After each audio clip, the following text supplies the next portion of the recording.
Good morning students. आज हम geography का एक पोर्शन है क्लाइमेटोलॉजी, उसको स्टार्ट करेंगे।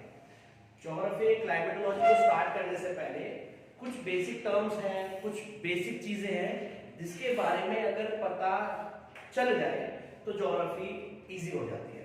क्लाइमेटोलॉजी एक ऐसा टॉपिक है जो बहुत इंपॉर्टेंट है, हर चीज से जुड़ेगा ज्योग्राफी के। आप बायोडाइवर्सिटी पढ़ोगे, क्लाइमेटोलॉजी पढ़ोगे, ओशनोग्राफी पढ़ोगे, एनवायरनमेंट पढ़ोगे, ये टर्म्स इंपॉर्टेंट रहेगी। यहाँ तक कि यहाँ आपको साइंस में भी बहुत मदद करेगी। थोड़ी बहुत फिजिक्स लगती है, इसमें साइंस लगती है, लेकिन काम की बहुत है और क्लाइमेटोलॉजी बहुत इजी हो जाती है। जैसे सबसे पहले हम करते हैं क्लाइमेटोलॉजी में कि हमें टेम्परेचर और प्रेशर में अंतर पता होना चाहिए। तो जो क्लाइमेटोलॉजी पढ़नी है उसमें सबसे पहले हमें टेम्परेचर का पता होना चाहिए। और ये नहीं टेम्परेचर डेफिनेशन पता हो और टेम्परेचर किसमें नापते हैं, ये सब चीजें इतनी इंपॉर्टेंट नहीं है ज्योग्राफी में जितना इनका रिलेशन इंपॉर्टेंट है। इस रिलेशन की वजह से ही वो सब चीजें हमें पता चलती है। जैसे movement of the wind, coldest force कहाँ है, मूवमेंट ऑफ द विंड कैसे होगी, रेनफॉल कैसे होगी, ड्यू होगा, मिस्ट होगा, मतलब सारे वेदर फिनोमिना इससे ही रिलेटेड होते हैं ज्यादातर। तो आपको टेम्परेचर और प्रेशर का रिलेशन पता होना चाहिए।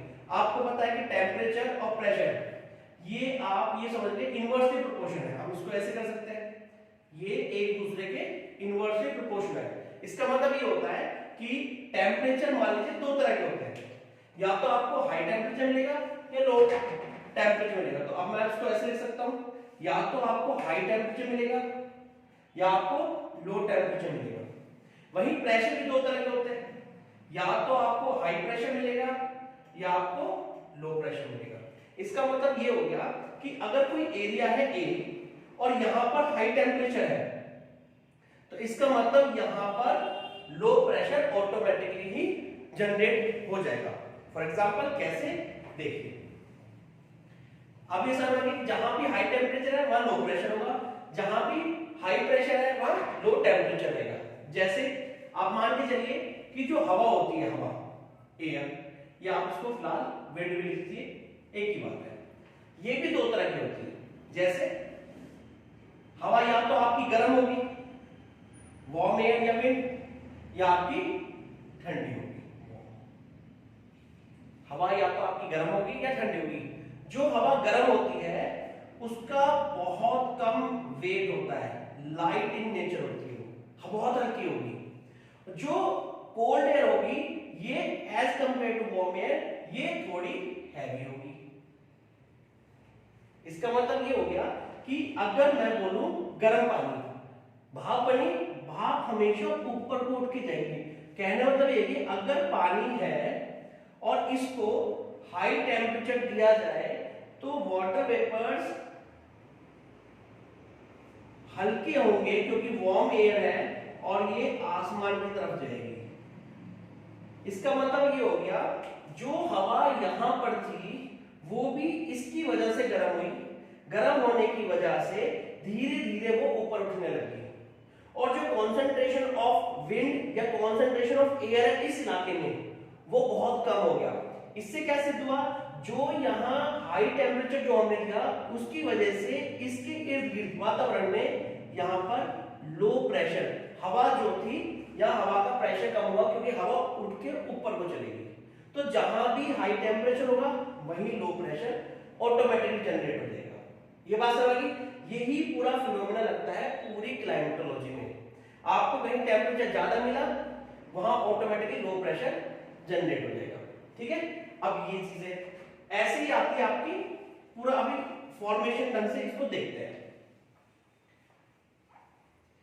जैसे अगर मैं बोलूं movement of the wind, movement of the wind ये कैसे होता है, मैंने बोला फिर विंड दो तरह की होती है, या तो वो वार्म होगी, वार्म विंड हमेशा ऊपर की तरफ ही जाएगी, हमेशा वो ऊपर की तरफ जाएगी। या फिर आपकी होगी कोल्ड विंड, ये हमेशा सरफेस मूवमेंट ही करेगी।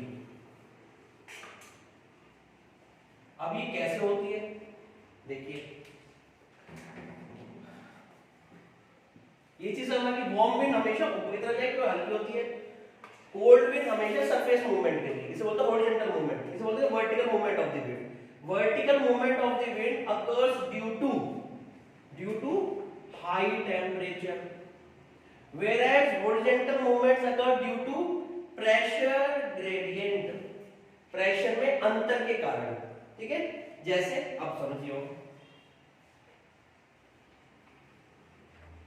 कोई दो एरिया है ए और बी, ये दो एरिया है, यहां पर मैं हाई टेम्परेचर मतलब या सूरज की किरणों की वजह से यहां कोई लैंड मास था, वो लैंड मास जल्दी से गर्म हुआ, गर्म होने की वजह से वहां हाई टेम्परेचर मिल गया।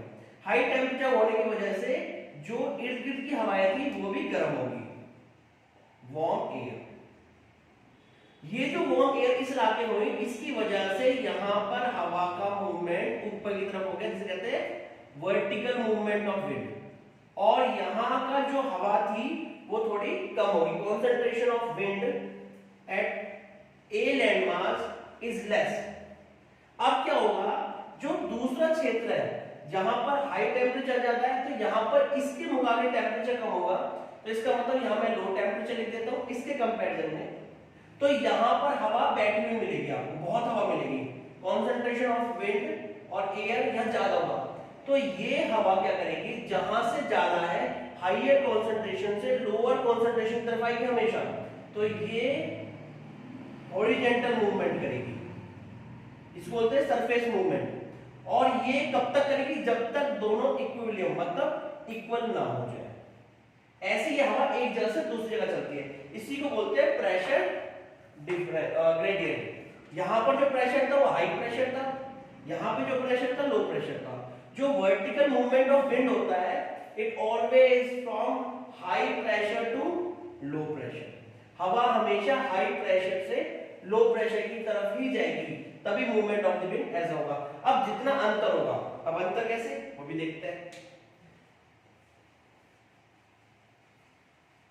अंतर ये होता है, देखो अगर कोई एरिया है ये यहां पर है लो प्रेशर, इस लो प्रेशर को मिलीबार में नापते हैं, यूनिट इसकी है, तो मैं मान के चलता हूं यहां 100 MB है, और कोई एरिया इसके बाहर है ये, और यहां पर मैंने प्रेशर मांगा, यहां जो प्रेशर है ये होता है 1000 MB मान के चलता हूं फॉर एग्जांपल।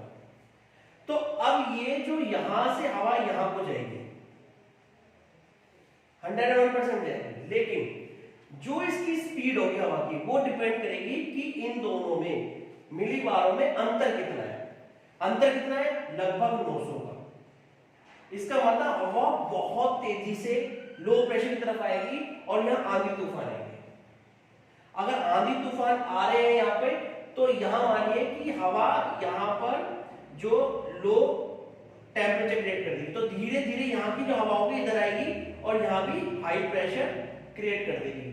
अगर मान लीजिए कोई दो इलाके, अगर ये 1000 ना होंगे, मान लो 200 होगा, तो हवा इन दोनों डिफरेंस फिर 100 का है, प्रेशर ग्रेडियंट कम है तो हवा भी फिर धीरे धीरे आएगी, आंधी तूफान आएंगे, थोड़ी सी हवा तेज चलेगी।